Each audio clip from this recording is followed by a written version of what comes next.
Wa man tabi'ahum bi ihsan ila yaumil qiyamah. Ayuhal ikhwah mustami'in wal mustami'at pendengar Radio Hidayah 103.4 FM di Kota Pekanbaru dan sekitarnya, atau yang mendengarkan melalui streaming kami www.radiohidayah.com dimanapun Anda berada. Kembali kami bersua bersama antum semuanya, baik pemirsa dan pendengar dimanapun berada. Di kesempatan hari ini, hari Selasa, kita berada masih di bulan Rajab.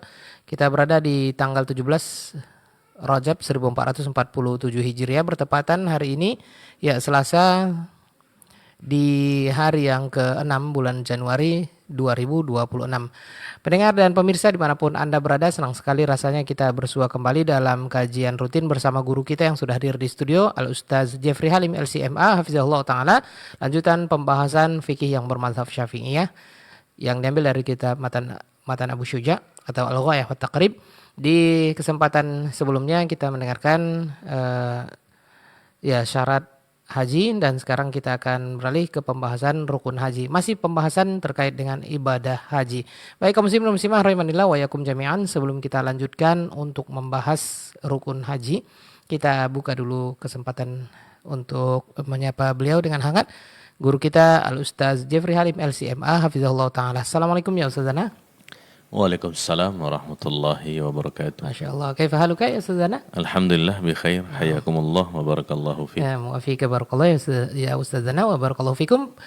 Pemirsa dan pendengar dimanapun Anda berada, langsung saya kita dengarkan fikih yang bermadzhab Syafi'iyah, yaitu Matan Abu Syuja atau Al-Ghayah wa Taqrib, berkaitan dengan rukun haji. Dari studio kami mengucapkan selamat menimba ilmu syar'i, dan langsung saya kepada Ustaz. Kita persilakan, falyatafaddal mashkura. Bismillahirrahmanirrahim. Alhamdulillah alladzi bi ni'matihi tatimmu shalihat. Asyhadu an la ilaha illallah wahdahu la syarika lah, rabbul bariyat, rabbul ardi was samawat. Wa asyhadu anna Muhammadan abduhu wa rasuluh ad-da'i ilal khairat. Rabbi israh li sadri wa yassir li amri wahlul 'uqdatan min lisani yafqahu qawli. Allahumma zidna ilman warzuqna fahman.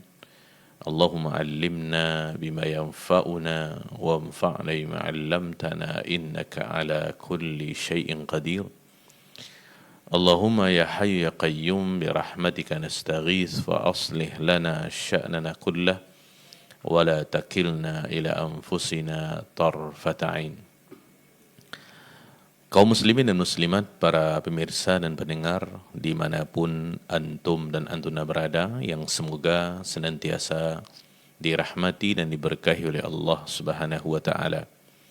Bersyukur kita kepada Allah Azza wa Jal atas segala limpahan nikmat karunia anugerah yang telah Allah berikan kepada kita, sehingga dengan semua itu di siang hari ini kita kembali dapat bertemu dalam sebuah majelis ilmu, dan kita berdoa kepada Allah Subhanahu wa ta'ala semoga kita semua diberikan oleh Allah Azza wa Jal ilmu yang bermanfaat, dan juga diberikan kemudahan dan taufik untuk senantiasa mengamalkannya. Amin ya rabbal alamin. Salawat dan salam semoga senantiasa tercurah kepada baginda Rasulullah sallallahu alaihi wasallam. Allahumma salli ala Muhammad wa ala ali Muhammad.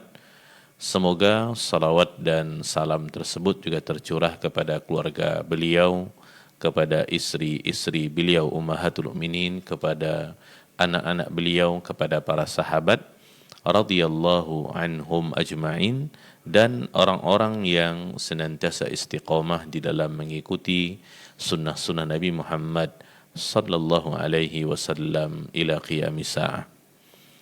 Kaum muslimin dan muslimat, para pemirsa dan pendengar dimanapun antum dan antuna berada, yang semoga dirahmati oleh Allah Subhanahu wa ta'ala, kita lanjutkan membaca kitab Matan Al-Ghayah wa Taqrib, Matan Abi Syuja, sebuah kitab fikih bermadzhab Syafi'i yang ditulis oleh Syekh Ahmad bin Al-Husain bin Ahmad Al-Asfahani rahimahullahu ta'ala, yang lebih dikenal dengan Al-Qadi Abu Syuja.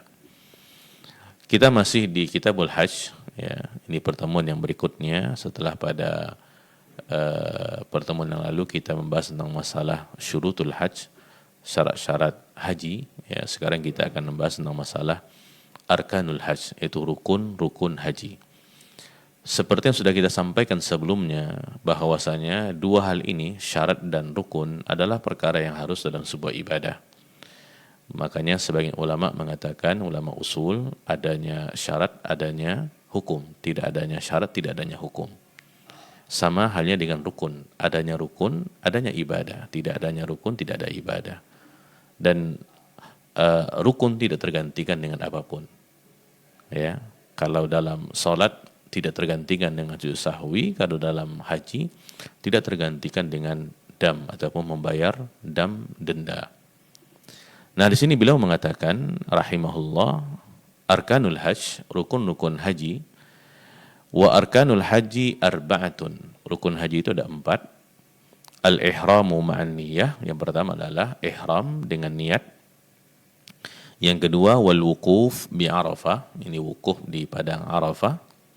Yang ketiga wat tawaf bil baiti, tawaf di Ka'bah.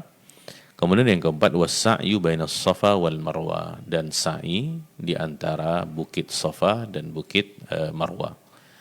Ini 4 rukun daripada ibadah haji.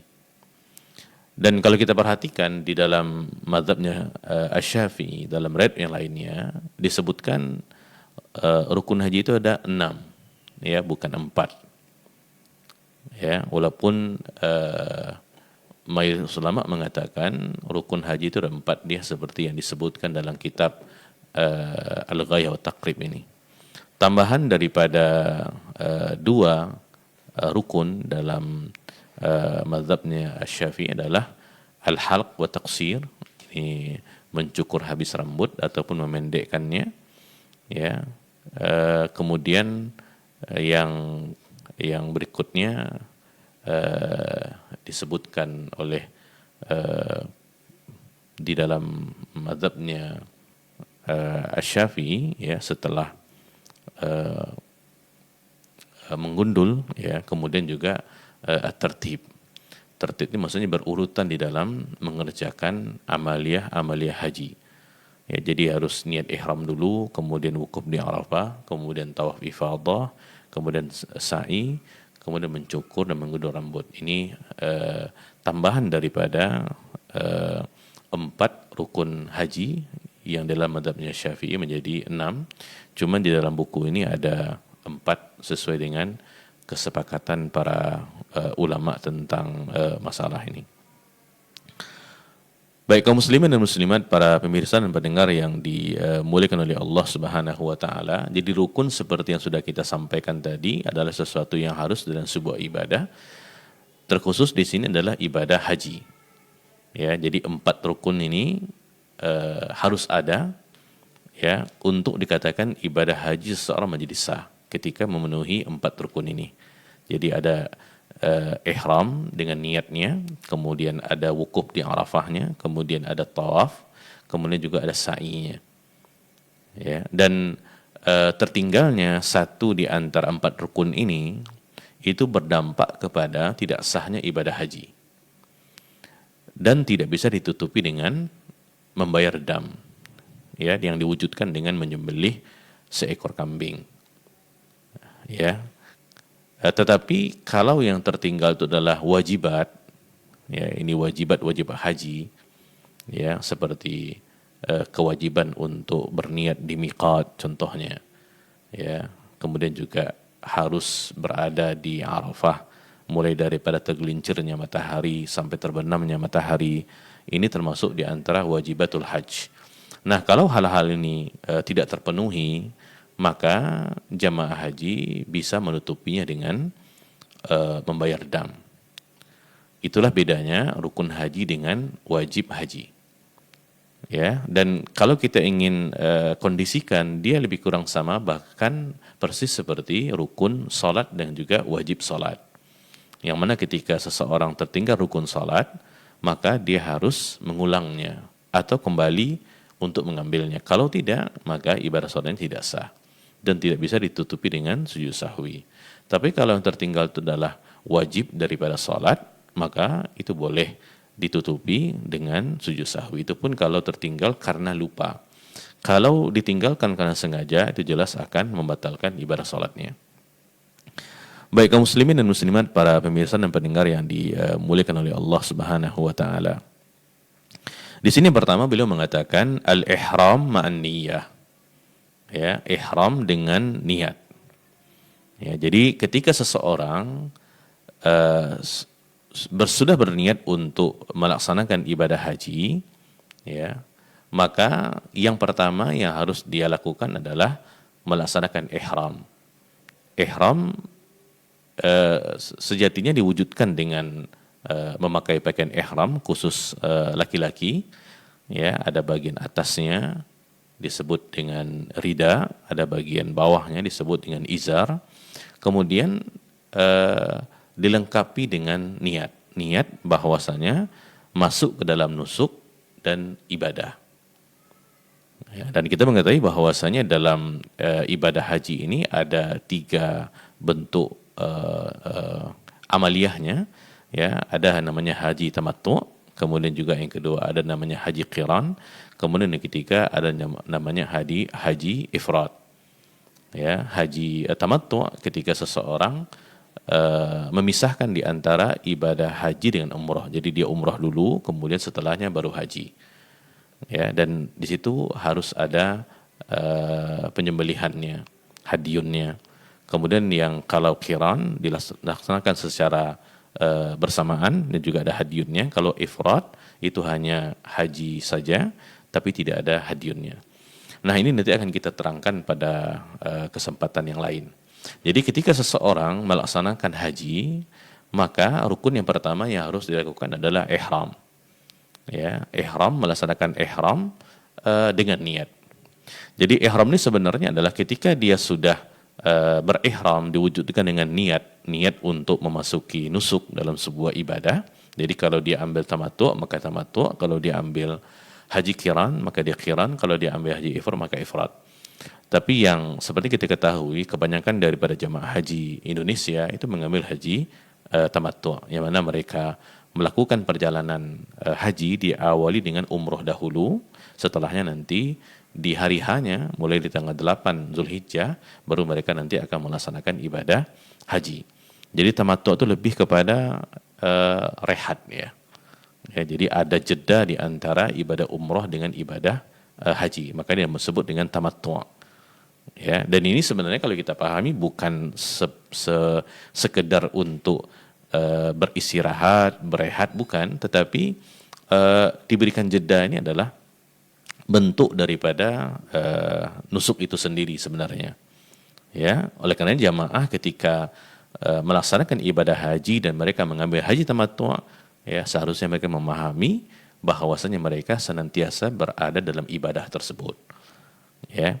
Nah, ketika melaksanakan ihram ini berarti ketika dia sudah berniat untuk melaksanakan ihram, ya, maka setelah itu dilarang untuk dia melakukan perkara-perkara yang dibolehkan sebelumnya. Nanti akan beliau sebutkan di pembahasan tentang mahzuratul ihram. Ya, yang mana laki-laki kalau sudah melaksanakan ihram dengan niat tersebut, ya, dia tidak boleh lagi memakai pakaian-pakaian yang berjahit.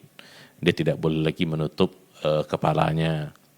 Ya, kalau perempuan dia tidak boleh menutup wajahnya.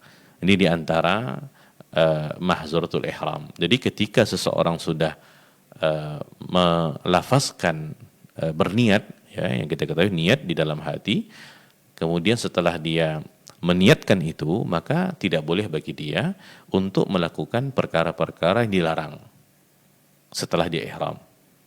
Walaupun sebenarnya sesuatu itu dibolehkan sebelum ihram. Tapi kalau sudah ihram, berarti dia sudah berada di dalam ibadah tersebut. Ya, nah ini harus dipahami. Nah, kaum muslimin dan muslimat, para pemirsa yang dimuliakan oleh Allah Subhanahu wa taala, ihram dengan niat ini itu harus di miqat. Ya, nah, ini hukumnya adalah wajib. Ya, miqat itu ada dua. Ada namanya miqat zamani, ada namanya miqat makani. Ada namanya miqat zamani dengan ada namanya miqat makani. Miqat zamani ini terkait dengan waktu pelaksanaan. Makanya Ashhurul Hajj, bulan-bulan haji itu mulai daripada bulan Syawal, bulan Zulqa'dah, dan 10 hari di bulan Zulhijjah. Ya, ada yang mengatakan 13 hari di bulan Zulhijjah. Ada yang mengatakan di bulan Zulhijjah secara penuh. Itu adalah Ashhurul Hajj. Maka bagi seseorang yang ingin melaksanakan ibadah haji, dia sudah boleh memulai untuk umroh tamattu'nya itu di bulan Syawal. Ya, makanya yang kita ketahui pemerintah Saudi Arabia kalau sudah masuk bulan Syawal, bahkan sebelumnya beberapa hari, maka mereka sudah menutup visa untuk umroh. Umroh yang tidak ada kaitan dengan haji, karena mereka akan buka untuk haji. Ya, jadi di bulan Syawal itu para jamaah sudah boleh untuk melaksanakan umroh, yang mana umroh ini berkaitan dengan ibadah hajinya. Ini disebut dengan haji tamattu' tadi.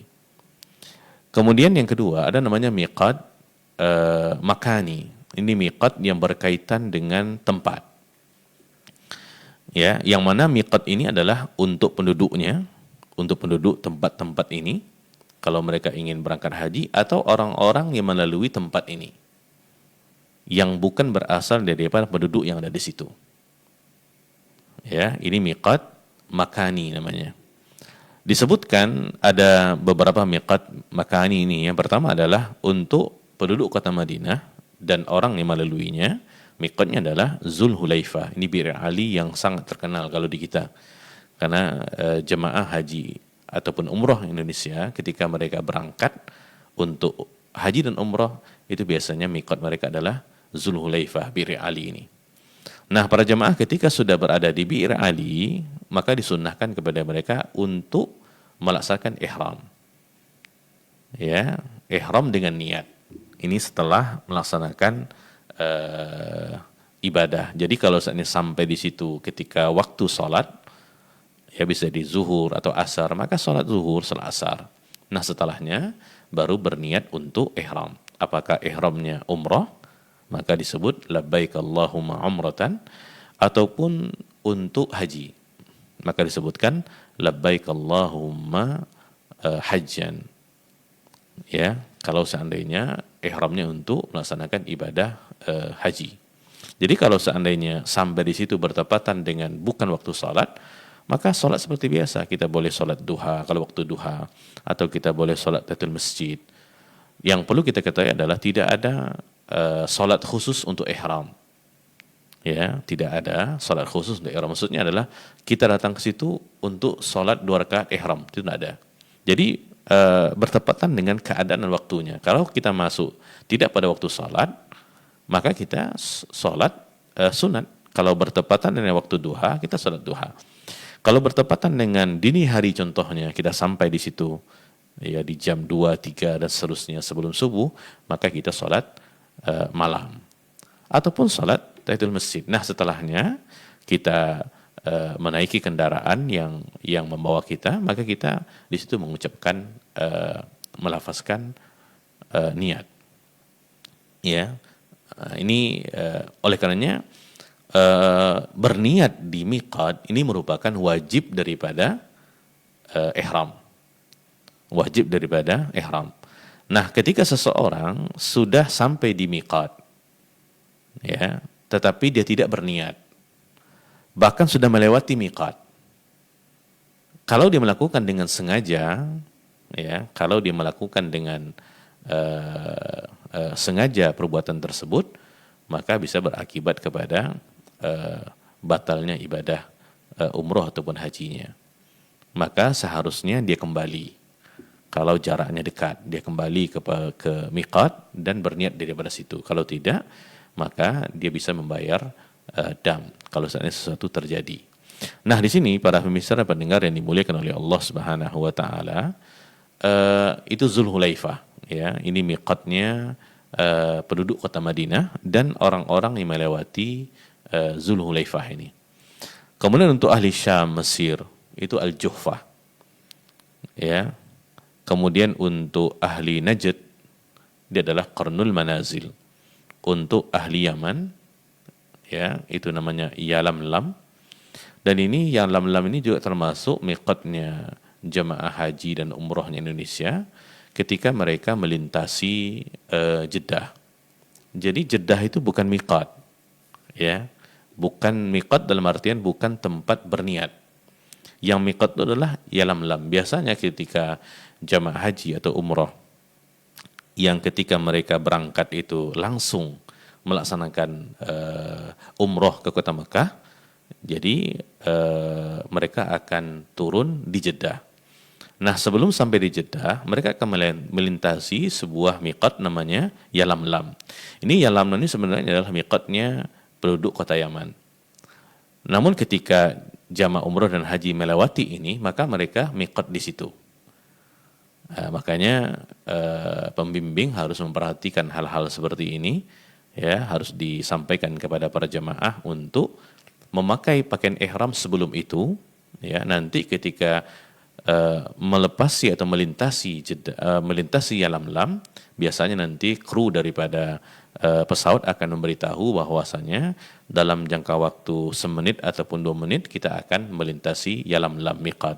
Maka bagi para jemaah yang melaksanakan umroh dan haji untuk berniat. Ya, ini biasanya. Tapi kalau seandainya ke Madinah dahulu, ya, ke Madinah dulu baru ke Mekah, maka miqatnya adalah Bir Ali tadi. Ya, alhamdulillah kalau yang di Madinah itu aman. Dalam artian memang kita punya jeda waktu dan kita mengetahuinya, karena memang akan berhenti di situ walaupun sebentar. Tapi kalau seandainya langsung ke Jeddah, ini kita akan daripada Jeddah langsung melaksanakan umroh, tidak ke Madinah dulu, tapi langsung ke Mekah, karena jarak Jeddah ke Mekah itu dekat berbanding Jeddah ke Madinah.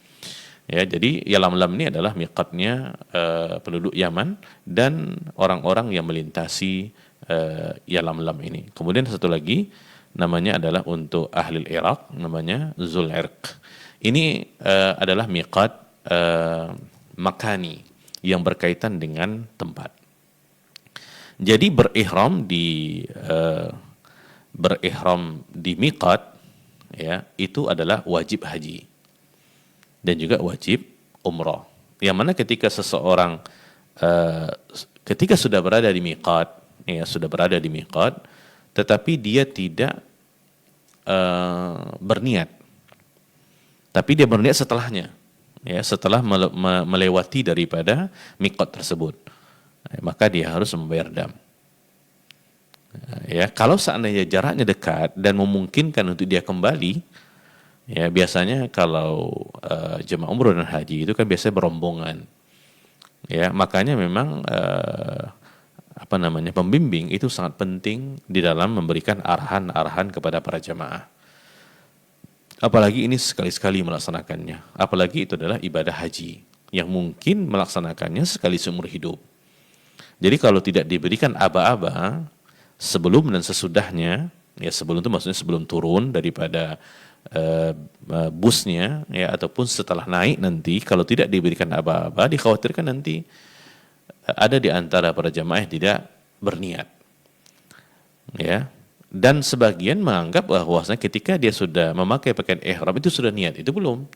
Itu hanya wujud daripada ihram saja. Ya, artinya bukan berarti ketika kita pakai ihram berarti kita sudah melaksanakan niat, belum. Karena dia dua hal yang berbeda. Ya.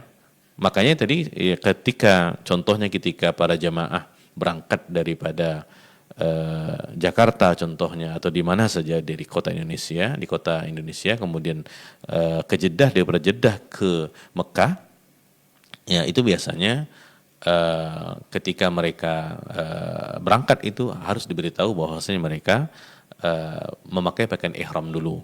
Nah, ketika mereka memakai pakaian ihram ketika menaiki pesawat contohnya, itu lebih untuk mempermudah nanti supaya mereka tidak terburu-buru. Jadi kalau sudah mau melintasi, itu biasanya kru akan memberikan aba-aba pemberitahuan. Nah, kalau saya tidak memakai sebelumnya, itu akan ribet untuk bisa cepat menukar pakaian. Karena kalau sudah melalui miqat dan tidak melaksanakan ihram, maka dia belum masuk ke dalam nusuk tersebut. Bisa jadi ibadah umrah atau haji tidak sah. Ya, jadi setelah nanti dia melewati miqat, ya biasanya kalau Indonesia yang seperti yang kita katakan tadi yalamlam, maka mereka tinggal berniat saja.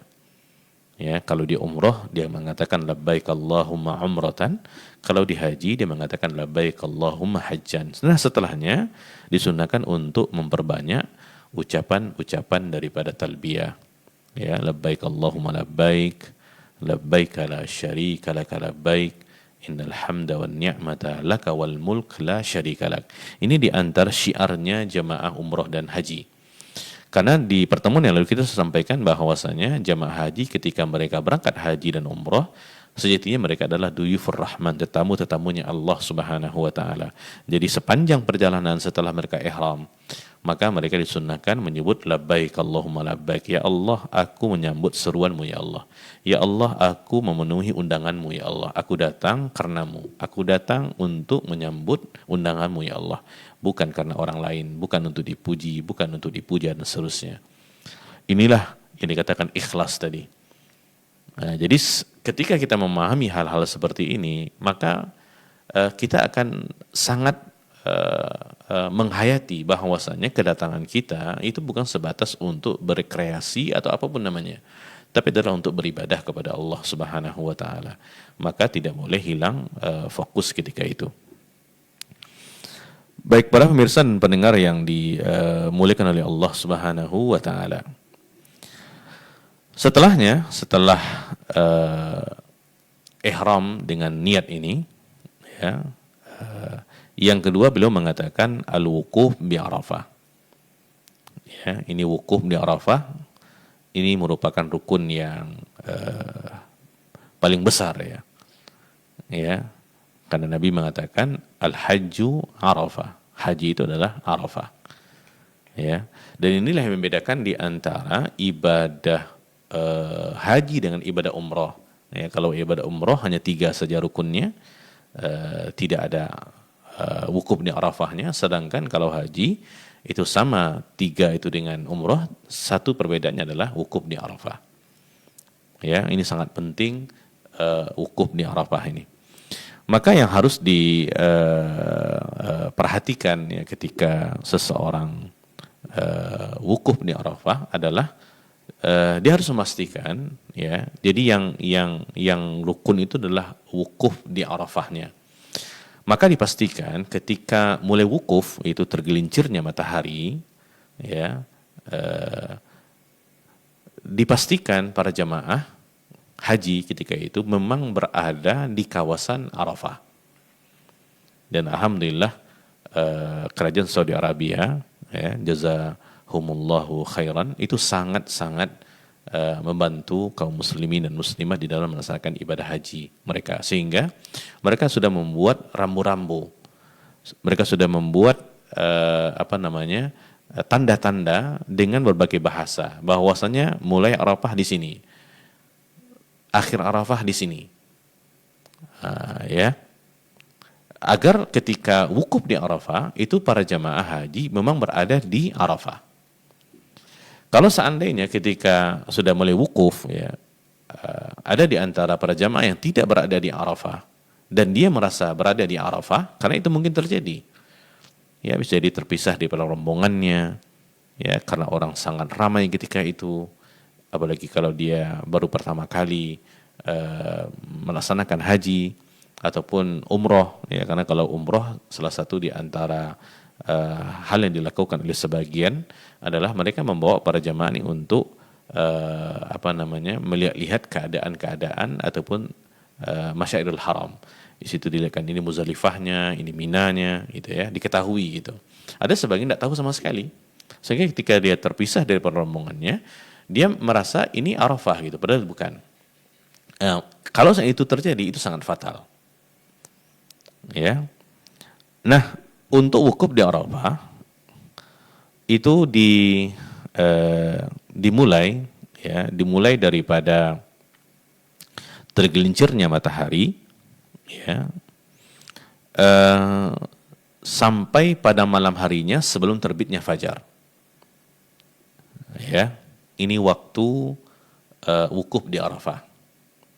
Dari tergelincirnya matahari di tanggal 9 itu sampai nanti di malam harinya sebelum terbitnya fajar di tanggal 10. Ini waktu mulai dan akhir, ya, mulai dan akhir daripada wukuf di Arafah. Ya, tergelincir matahari sampai waktu sebelum fajar di hari berikutnya di tanggal 10. Maka ketika para jamaah, ya, wukuf di Arafah walaupun hanya sebentar di rentang waktu tadi, maka dia sudah dikatakan wukuf di Arafah. Ya. Maka para jamaah ketika dia sudah melaksanakan wukuf, ya, di rentang waktu tadi walaupun sebentar, bisa jadi mungkin karena dia sakit sehingga dia perlu diadakan perawatan yang cukup intensif sehingga dia perlu keluar daripada Arafah. Walaupun dia sudah wukuf di Arafah oleh sebentar, itu sudah dikatakan wukuf di rentang waktu tadi.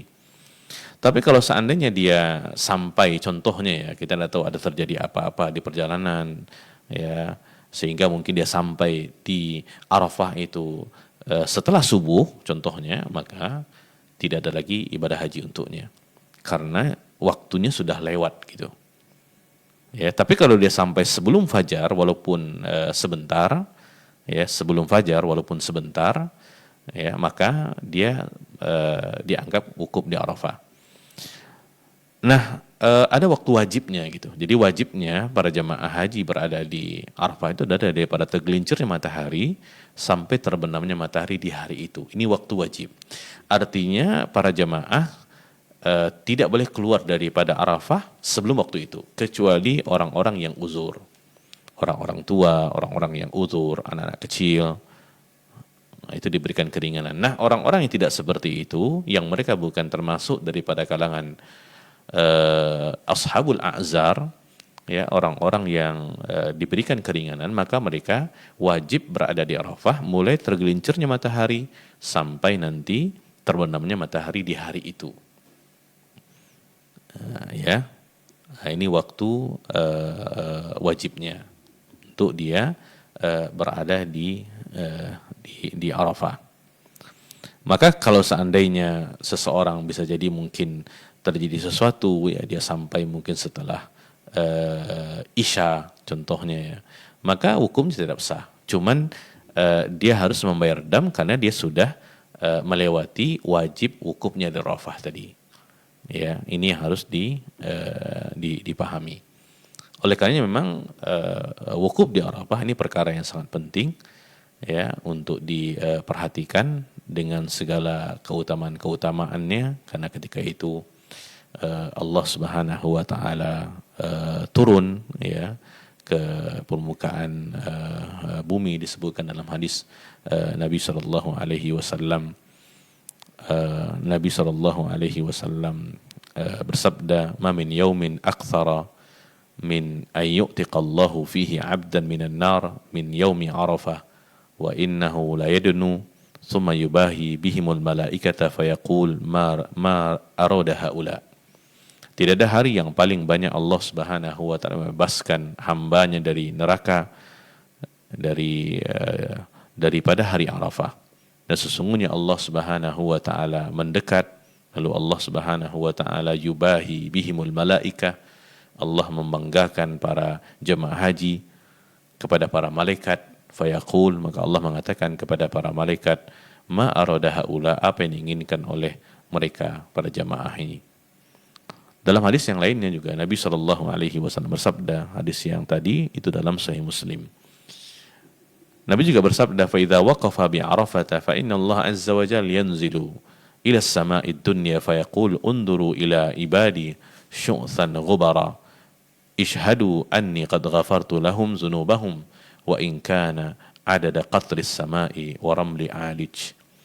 Jika seseorang wukuf di Arafah, maka Allah Subhanahu wa taala turun ke langit dunia, lalu Allah Subhanahu wa taala berkata, lihatlah hamba-hambaku datang memenuhi panggilanku dalam kondisi rambut yang semrawut dan penuh dengan debu. Syu'san ghubara. Ishhadu anni ghafartu lahum. Maka saksikanlah, sesungguhnya aku telah mengampuni dosa-dosa mereka. Wa in kana adada qatris samai wa ramlin alij. Meskipun sebanyak butiran-butiran air hujan, meskipun sebanyak butiran-butiran pasir yang menjulang dosa seseorang tersebut.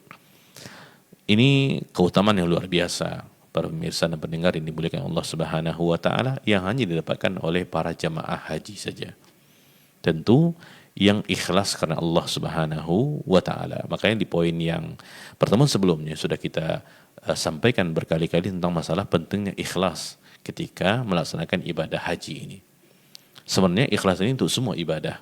Cuman ibadah haji itu harus lebih diperhatikan karena ibadah haji adalah ibadah yang sangat rentan terkontaminasi dengan riya, syum'ah, dan hal-hal yang berkaitan dengannya. Ini harus berhati-hati. Kalau seandainya seseorang berangkat haji, ya ada niat riya, sum'ah, ingin dilihat, ingin didengar, ingin suka dikatakan orang yang saleh, apalagi di zaman medsos sekarang ini, di dunia maya, maka semua pengorbanan perjuangan yang sudah dilakukan itu sia-sia. Ya, ini sesuatu yang harus menjadi hal yang diperhatikan. Ini wukuf di Arafah. Jadi pastikan berada di Arafah dengan tanda-tandanya, dengan rambu-rambunya sehingga tidak salah, ya, dan tidak keliru sehingga ketika dia wukuf dia merasa di Arafah padahal dia bukan di padang Arafah. Ini sangat penting karena ini merupakan rukun daripada ibadah haji. Baik, para pemirsa mendengar yang dimuliakan Allah Subhanahu wa taala, kemudian tawaf. Ya, tawaf di sini maksudnya tawaf ifadah. Ini tawaf rukun. Ya. Ini rukun haji tawaf ifadah ini.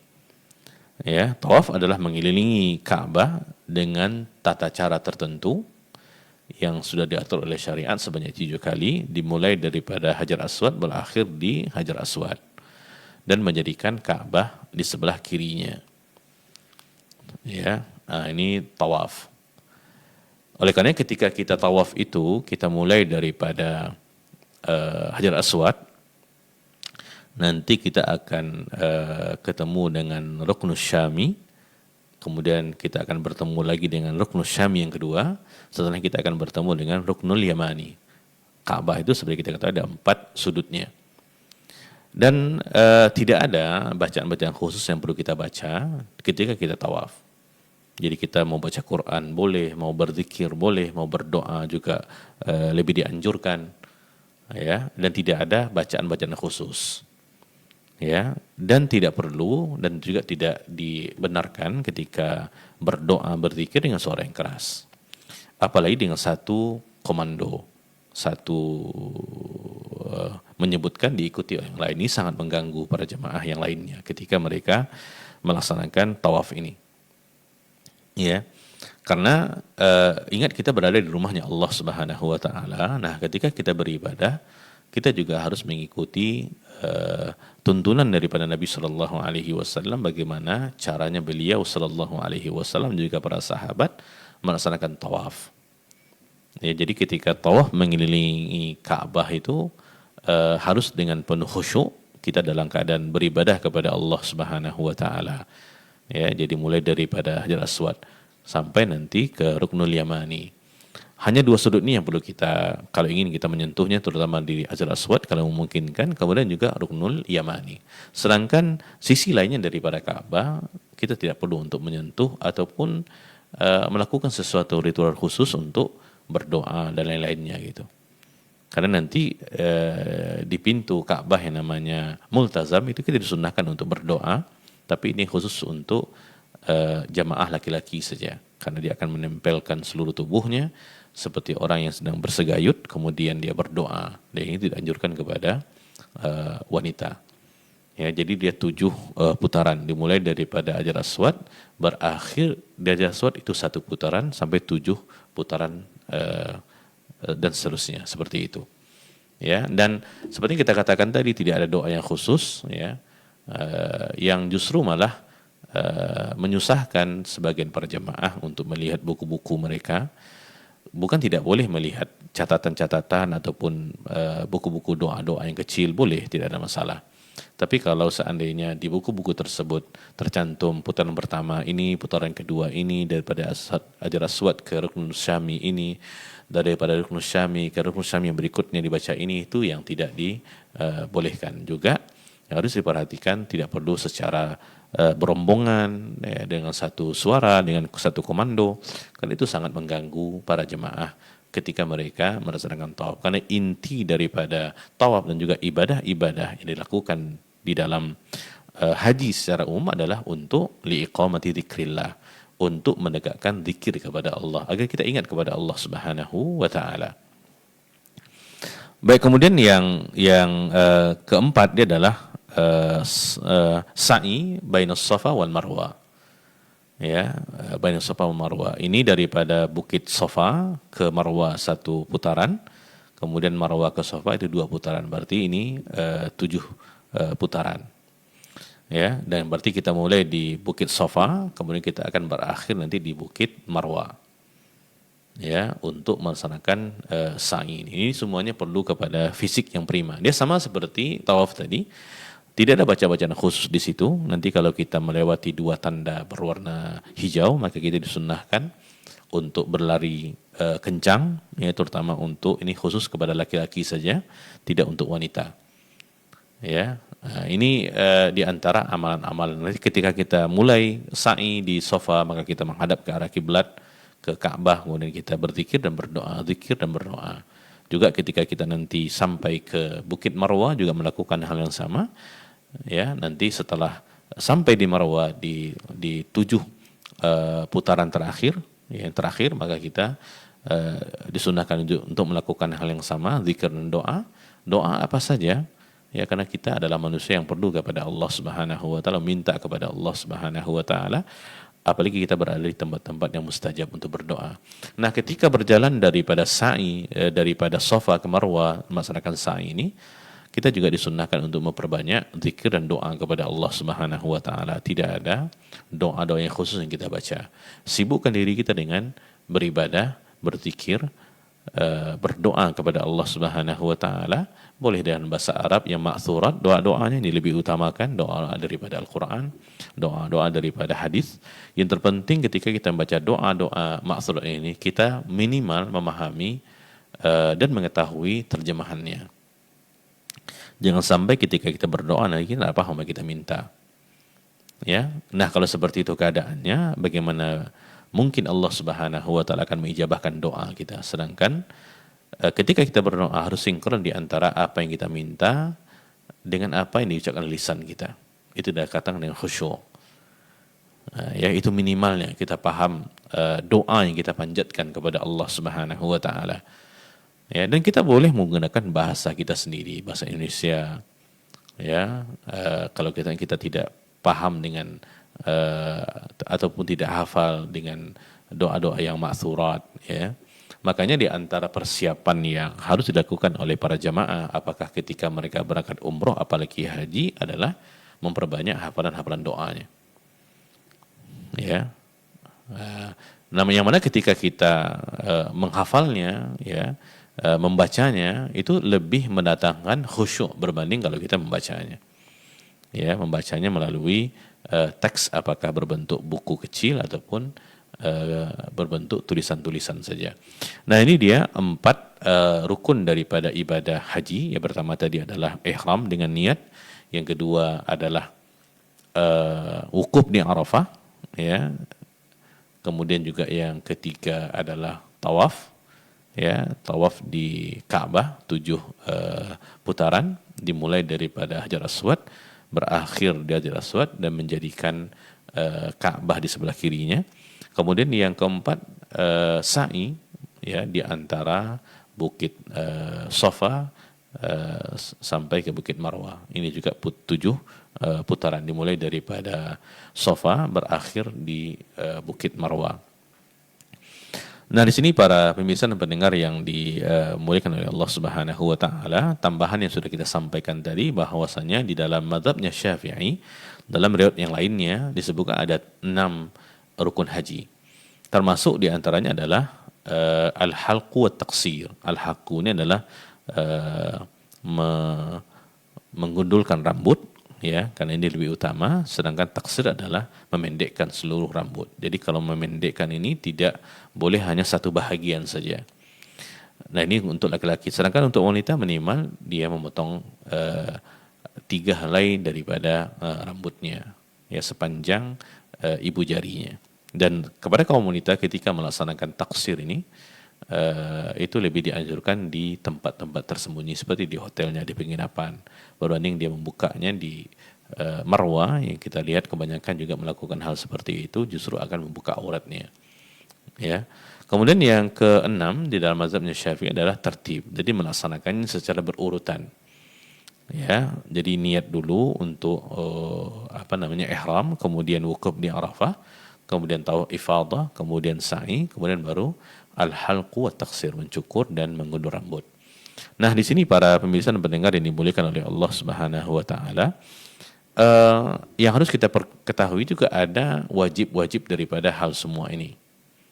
Ya, wajib maksudnya adalah wajib ihram, seperti dikatakan tadi, dia harus ihramnya berniatnya di miqat, ya. Dia tidak boleh melewati miqat tanpa berniat ataupun tanpa memakai pakaian ihram khusus laki-laki. Ya, kemudian ketika dia tawaf juga seperti itu, ya. Dia harus berniat, dia harus suci daripada hadas, berwudu.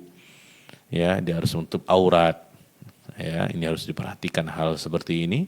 Juga tentang masalah wukuf di Arafah, dia harus pastikan bahwasanya ada waktu yang bolehnya, ada waktu yang wajibnya. Dipastikan bahwa ketika dia wukuf itu dia betul-betul berada di padang Arafah, bukan di tempat yang lain, walaupun itu perbatasan dengan Arafah. Nah, ya.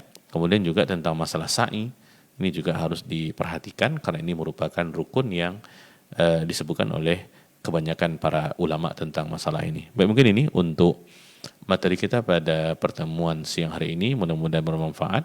Wassallallahu wasallam nabiyina Muhammadin wa ala alihi wasallim. Nah, jazakallahu khairan kita ucapkan kepada guru kita Ustaz Jeffrey Halim LCMA Fizahullah Ta'ala yang sudah memaparkan terkait dengan rukun ibadah haji, ya.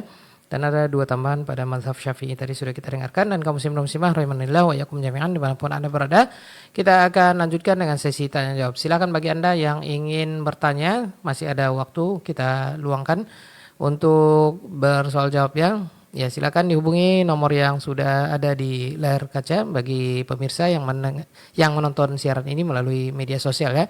Atau kita bacakan untuk pendengar 08117530.000 dan 081175454444 untuk telepon biasa dan call WhatsApp. Baik, kita akan angkat penelpon yang pertama. Assalamualaikum.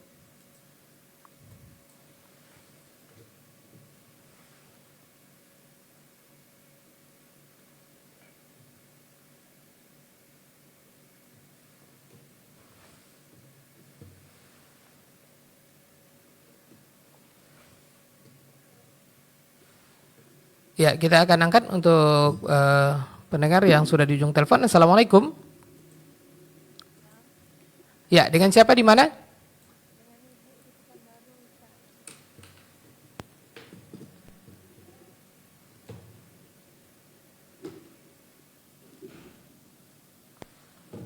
Halo. Iya, halo, assalamualaikum. Waalaikumsalam. Dengan siapa Ibu di mana? Ibu di Pekanbaru, Ustaz. Oh, Masya Allah, Ibu di Pekanbaru. Silakan Ibu, pertanyaannya. Iya. Assalamualaikum Ustaz, mau bertanya. Maaf di luar tema Ustaz. Ya, silakan Ibu. Saya ingin menanyakan seputar bulan Rajab ini Ustaz. Saya sudah mendengar dari Radio Hidayah sebelumnya tentang dalil tentang bulan Rajab ini. Alhamdulillah saya berasa melakukan puasa Senin Kamis Ustaz. Bolehkah saya menambahnya lagi karena ini bulan haram, kita harus memperbanyak ibadah. Saya menambahnya dari Senin, Selasa, Rabu sampai Kamis di setiap minggunya.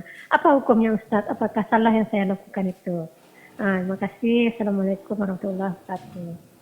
Ya, Waalaikumsalam warahmatullahi wabarakatuh. Jazakillah khair untuk pertanyaan dari Ibu pendengar Radio Hidayah di Pekanbaru. Silakan Ustaz. Baik, terima kasih kepada Ibu. Semoga Allah menjaga Ibu, keluarga, dan kita semua. Eh, benar ya, kita sekarang berada di bulan Rajab, ya tepatnya tanggal 17 Rajab ya 1447 Hijriah, dan Rajab Mudhar ya termasuk di antara 4 bulan haram. Cuman bedanya 3 bulan yang sebelumnya itu disebut secara berurutan ya, Zulqa'dah, Zulhijjah, Muharram, sedangkan Mudhar ini dia tersendiri. Ini yang kadang-kadang mengalihkan perhatian kita terkait dengan masalah Rajab ini, sehingga sebagian kita tidak menyangka itu adalah bulan haram. Ya. Nah, jelas ya bahwasanya bulan haram tidak seperti bulan-bulan yang lainnya. Di antara keutamanya adalah tentu amal ibadah dilipat gandakan pahalanya di bulan-bulan haram ini. Disebutkan oleh Abdullah bin Abbas radhiyallahu anhuma li hurumatihinna, karena memang keagungan dan kemuliaan daripada bulan-bulan tersebut. Ya, jadi apapun ibadah yang kita lakukan di bulan haram, apakah sedekah, apakah puasa, apakah zakat, membaca Al-Quran, salat berjamaah, itu tidak seperti pahala-pahala di bulan-bulan yang lainnya, akan dilipat gandakan oleh Allah Subhanahu wa taala. Nah, kalau seandainya ibu alhamdulillah sudah membiasakan diri untuk puasa Senin Kamis, kemudian ketika masuk bulan haram, bulan Rajab, diniatkan lagi karena ini adalah bulan haram, maka tidak ada masalah. Ya, yang tidak boleh itu kalau dikhususkan. Ya, karena sesuatu ibadah ketika dikhususkan dia perlu kepada dalil. Ya, ini yang disebut oleh sebagian para ulama usul bahwasanya asal pada setiap ibadah itu hukumnya haram, sehingga ada dalil yang menghalalkannya. Tapi kalau seandainya ibu berpuasa, ya, Senin Kamis di luar bulan haram karena adalah puasa dan Senin Kamis. Nah, ketika masuk bulan haram meniatkan juga untuk puasa di bulan haram untuk mengharapkan pahalanya lebih, maka itu boleh. Karena memang ini salah satu di antara keutamaan bulan-bulan haram. Ya, secara umum. Yang tidak ada itu adalah mengkhususkan sesuatu untuk melaksanakan ibadah. Ya, seperti mungkin ini sedekah di bulan sedekah Rajab ini ada keutamaannya, ataupun ibadah-ibadah yang lainnya, salat-salat yang disebut oleh sebagian yang lainnya, ya. Karena ini semuanya tidak ada hadis tidak sahih daripada Nabi Shallallahu Alaihi Wasallam. Maka kalau kita niatkan beribadah, terutama di bulan haram mengharapkan pahala yang melimpah, itu dibolehkan secara umumnya. Karena 4 bulan haram itu memang salah satu di antara keutamanya adalah itu, yaitu pahala dilipat gandakan oleh Allah Subhanahu wa taala. Cuman yang harus kita perhatikan dosa juga seperti itu. Maka kita harus waspada. Bukan berarti nanti di luar bulan haram kita boleh melakukan dosa, bukan. Cuman harus lebih berhati-hati ya untuk kita melakukan terjerumus ke dalam perbuatan-perbuatan dosa di bulan haram.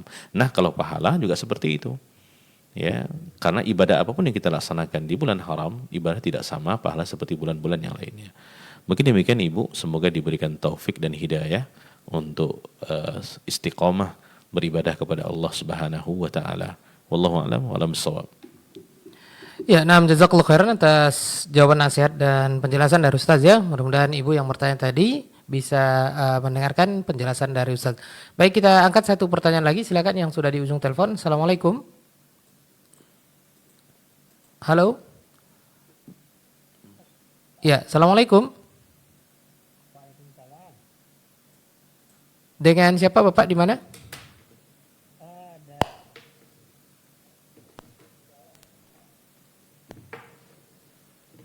Kita ulang. Assalamualaikum Bapak. Waalaikumsalam. Dengan siapa Bapak, di mana? Dari Ocu di jalan. Ocu di perjalanan. Silakan Ocu. Afwan Ustaz, izin bertanya Ustaz. Iya Pak, silakan Pak. Ustaz, kira-kira lebih prioritas mana Ustaz? Jadi ada seseorang, dia udah pernah berhaji bahkan 2 kali, ya kan? Di satu sisi dia pengen umroh, ya kan? Tetapi dia memiliki anak yang memang perlu bantuan, dan bahkan dia terjebak dengan hutang riba, gitu kan? Jadi kira-kira di saat dia lagi memiliki uang untuk umroh, lebih baik dia melaksanakan umroh atau dia membantu anaknya itu, Ustaz? Terima kasih, Ustaz. Assalamualaikum. Waalaikumsalam warahmatullahi wabarakatuh. Terima kasih pertanyaan dari Ocu di perjalanan. Silakan Ustaz. Baik, terima kasih kepada Bapak yang dalam perjalanan, semoga selamat sampai tujuan. Terkait tentang masalah mana yang lebih utama ya, karena penanya mengatakan bahwasanya dia sudah berangkat haji bahkan 2 kali yang saya dengar tadi, kemudian juga mau berangkat umroh, sedangkan ada seorang anaknya yang terjerat dengan hutang riba dan dia ingin membantunya. Mana yang lebih diutamakan, apakah uang untuk umroh itu untuk pergi umroh atau membantu berangkat atau membantu untuk membayar hutang tersebut. Kalau kita lihat tentang masalah terkait tentang masalah membayar hutang, ya itu adalah sebuah kewajiban sebenarnya. Ya, sedangkan umroh itu hukumnya sunat. Cuma kan di sini bukan masalah membayarnya, tapi membantu. Ya.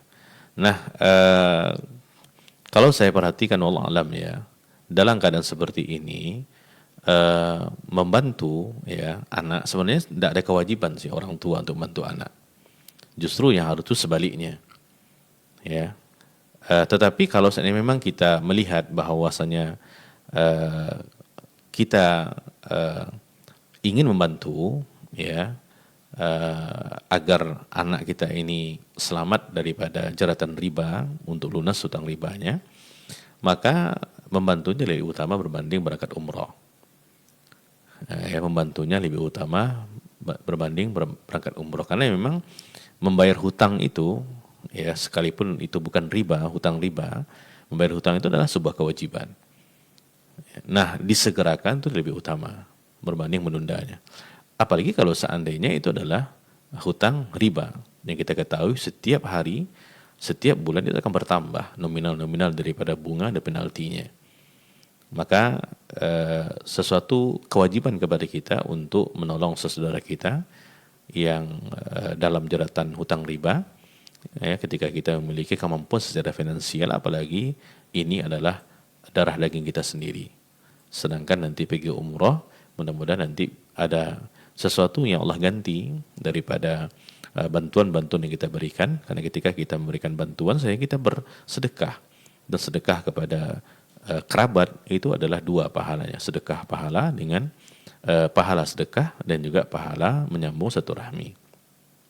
Dan kita yakin dan percaya ketika kita senantiasa berusaha membantu saudara kita, maka Allah Subhanahu wa taala akan membantu kita. Dan insya Allah Allah akan ganti dengan lebih baik daripada itu. Jadi kalau dalam kasus seperti ini, wallahu alam saya melihat membantu itu lebih utama berbanding untuk berangkat umroh. Begitu demikian, wallahu alam wa alam bissawab. Ya, jazakallahu khairan atas jawaban penjelasan dan nasihat dari Ustaz ya. Mudah-mudahan Pak Ocu ya yang berada di perjalanan bisa mendengarkan penjelasan dari Ustaz. Dan mohon maaf untuk kaum muslimah yang masih memiliki pertanyaan karena waktu kita terbatas. Kurang lebih 4 menit lagi kita akan memasuki waktu untuk menunaikan ibadah sholat fardu asar. Untuk itu kita cukupkan 2 pertanyaan saja ya, dari Bapak dan Ibu tadi. Dan kini kita dengarkan sedikit tambahan nasihat atau mungkin ada yang perlu digarisbawahi oleh Ustaz sebagai ikhtitam atau penutup kita. Tafadhol masykurah. Baik, ya, tadi kita sudah belajar tentang masalah rukun haji ya, yang disebutkan oleh ulama itu ada 4 tadi, adalah ihram dengan niat, kemudian juga wukuf di Arafah, tawaf, kemudian juga sa'i. Sedangkan dalam mazhab Syafi'i ada 6, tambahnya adalah al-halq wa taksir, ya, mengundul dengan memendekkan rambut secara keseluruhan, kemudian tertib melaksanakan amal ini harus secara berurutan. Maka dalam hal seperti ini ya, salah satu di antara persiapan yang penting untuk dilakukan oleh para jamaah haji adalah berusaha untuk menimba ilmu terkait tentang masalah pelaksanaan ibadah haji ini. Sehingga ketika terjadi sesuatu, ya, dia bisa memutuskannya. Dia tidak ragu-ragu untuk bisa mengambilnya. Contoh tentang masalah rukun ini, ya, karena mazhab ulama mengatakan itu adalah 4, sedangkan mazhab Syafi'i mengatakan itu adalah 6. Ya, nah ini hal seperti ini harus diilmui sehingga nanti ketika kita beribadah, terutama ibadah haji ini, ibadah yang mungkin sekali dalam seumur hidup, kita bisa melaksanakan ibadah tersebut dengan penuh keyakinan yang dibangun di atas fondasi ilmu sesuai dengan Al-Quran Sunnah Nabi SAW. Mungkin demikian. Wallahu a'lam wa a'lam bissawab. Ya, nah, jazakallahu khairan. Sekali lagi kita ucapkan kepada guru kita Ustaz Jeffrey Halim LCMA hafizahullah taala yang sudah menutup kajian kita dengan tambahan nasihat. Dan kaum muslimin muslimah, mudah-mudahan kita bersua kembali bersama beliau di kesempatan berikutnya. Kajian rutin setiap Selasa qabla asar dalam pembahasan fikih bermadzhab Syafi'i yang diambil dari kitab Matan Al-Ghaya wa Taqrib atau Matan Abu Syuja. Dan kaum muslimin muslimah, demikian tadi pembahasan tentang rukun ibadah haji, dan kita akan putarkan ke batang azan. Pertanda masuknya waktu untuk menunaikan ibadah salat fardu asar di wilayah Kota Pekanbaru dan sekitarnya. Kita tutup dengan doa kafaratul majelis. Subhanakallahumma bihamdik asyhadu an la ilaha illa anta astaghfiruka wa atubu ilaik. Wassalamualaikum warahmatullahi wabarakatuh.